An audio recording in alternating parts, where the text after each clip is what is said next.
sakaling magbitiw si Pangulong Marcos. Ang sabi po niya, and I quote, "There is no question about my readiness." Does the President have a message to the Vice President expressing her readiness and willingness to take his place? Handa na po siya maging Pangulo kapag po nawala or natanggal ang Pangulo sa pwesto. Tama po ba yon, Sir Ivan? Yun po ba ang sinabi niya? Handa siyang pumalit sa Pangulo kapag nagbitiw. Ang tanong din natin sa taong bayan, handa na po ba kayo sa mas marami pang Mary Grace Piatos? Unang-una po, ang Vice Presidente, hindi acceptable, it is not acceptable for a Vice President to anticipate the resignation of the President. Presidente na pinagsisigawan nilang bumaba sa pwesto. This is definitely a form of political destabilization. Pinapahina niya ang public confidence ng tao sa administrasyon. And those words contribute to the climate of uncertainty and crisis. Kung handa siya, makikita po natin, nag-anticipate siya na mawawala ang Pangulo. Yan po ang balak nila. Yan po ang nasa isip nila. At yan po ang ginagawa nila ngayon. Sorry ma'am, ito yung mga nakalista ko sa anong tanong. Aside from resignation calls, there are also talks of succession, talks of a transition council, civilian military junta. Lahat po yan nakaangkla sa pag-question sa fitness to lead ng Pangulo. Direct question, ma'am, is the President fit to lead and is he in control? Tinatanong pa po ba yan? Of course. Nakikita natin ang trabaho ng Pangulo.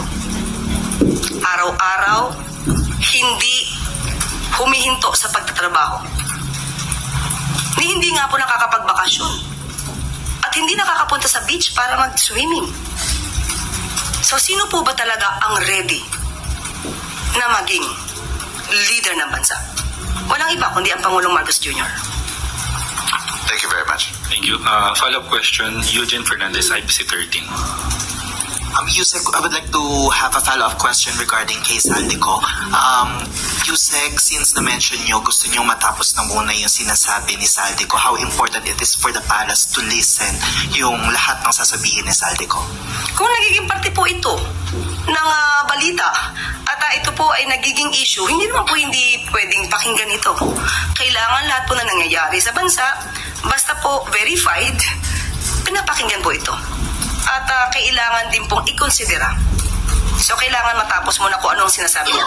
At mas maganda, ayon sa Pangulo, umuwi siya rito. At dito niya, ikwento lahat yung nais niyang ikwento.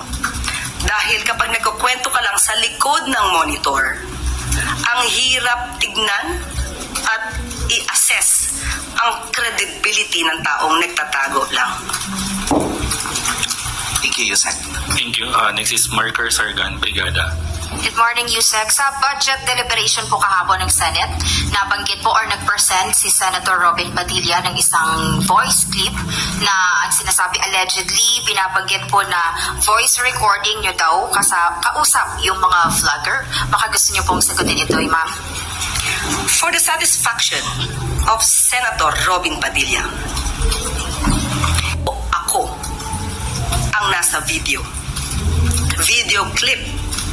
Dahil sa ating pagkakaalam, itong video na to ay lumabas na noon pa at ibang muka ang pinapakitang binabanggit na madam.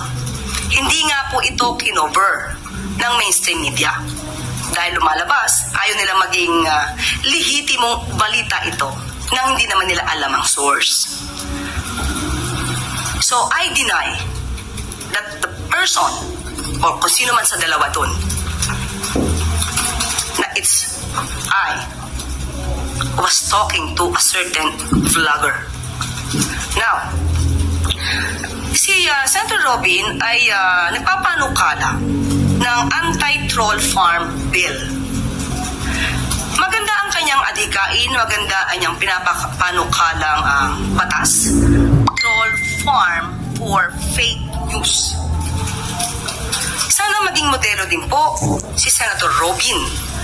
Modelo na hindi magpapagamit o magpapabiktima sa troll farm na nagpapakalat ng fake news. Sabi nga po ni Senator Loren kahapon, you should know first your source. And since dininay niyo po na kayo, ma'am, may balak po ba kayong gawing legal na aksyon regarding dito sa audio clip? Hindi nga po natin alam kung saan ang galing. Mas maganda po itanong niyo po sana kay Senator Robin, saan niya po ba nakuha ito? Anong source ito galing? Sa ating pagkakaalam, hindi ito galing sa mainstream. Kung galing ito sa mga troll, obligasyon niya pong magsabi kung saan yung source. Thank you. Next is Ana Bajo, GMA News Online. Morning, ma'am. Ma'am, do we expect more changes in the cabinet amid the ongoing performance review po na sinasabi niyo naman po na regular po siyang ginagawa? Hindi pa po nakakapagbigay ng update sa atin. Sa kasalukuyan, wala pa pong ganun. Wala pa pong muling balasahan. But ma'am, meron na kaya tayong ipapalit sa PLLO o sa PEA, NK, and sa CPLA, ma'am? Chief Presidential Legal Advisor. Kapag nabigyan na po tayo ng update, isi-share ko agad sa inyo. Pero how about ma'am shortlist? Kahit po shortlist. Wala pa nabibigay sa atin. Thank you po. Thank you. Next is Ivy Reyes Billinario. Morning, Yusek. Ma'am, we understand that all decisions made by the ICI are entirely up to them because they're an independent body. But since the ICI is the President's initiative, may we know if Malacanang is confident in the ICI's commitment to live stream hearings? Kasi po, simula nung ilabas yung guidelines last week, lahat po ng resource persons nag-request for executive sessions, meaning they're not live streamed.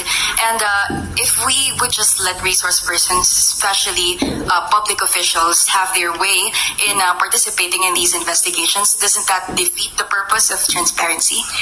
Mahirap pong pangunahan ang mga alituntunin, ang polisiya ng ICI. Okay, this is created, established by the President, but that's the reason why it is called Independent Commission. Sila po ang magsasagwa ng kanilang mga procedure. At malalaman naman po ng ICI yan kung ano po ang hiling ng tao. At ayon naman sa kanila, may mga legal na basis kung bakit ina-allow nila yung executive sessions. So, mas maganda po na ang katanungan na yan ay sa kanila talaga iba to dahil mas alam nila kung ano ang nagaganap sa hearing nila. Thank you. Next is Chloe Ofana, Business World. Regarding sa cabinet shuffle pa rin, Yusek, is there any truth po na madidissolve ang office ni Secretary Go before? Tinawagan po natin si Secretary Frederick Go at sinabi po niyang madidissolve ang OSAPEA. At muli, anong meron pa? Number one, bakit? And number two po, hindi po ba ito makaka-affect sa mga ongoing trade negotiations such as yung mga FTAs and the tariff po with the US? According to SecGo, ang DTI naman daw po ang siyang nag-handle ng technical and substantial work with regard to trade agreements. So wala naman po maapektuhan. And considering na galing po si Secretary Go sa OSAPEA at siya din naman po ang magiging Secretary ng Department of Finance. So magkakatulungan po yun. And kailan po effective tong pagdidissolve na ito ng office? Pag dumating na po yung papel, isi-share ko po sa inyo. Within the week? Let's see. Okay. Follow-up question, Ace Romero, Philippine Star. Sec, if that's the case, why did the President even create the office?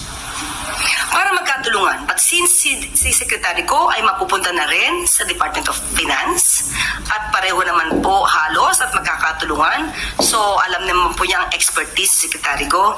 So might as well ma-dissolve ito para konti na lang po ang magiging ahensya. Total, pareho naman po ang naging leader ng dalawang ahensya. But during the time it was created, ano ba yung wisdom for creating that office given na meron naman pong NEDA, meron naman pong DTI, meron naman pong DOF? Alam naman natin natin kung ano, saan ba eksperto si Secretary Frederick Go tungkol sa mga trade agreements.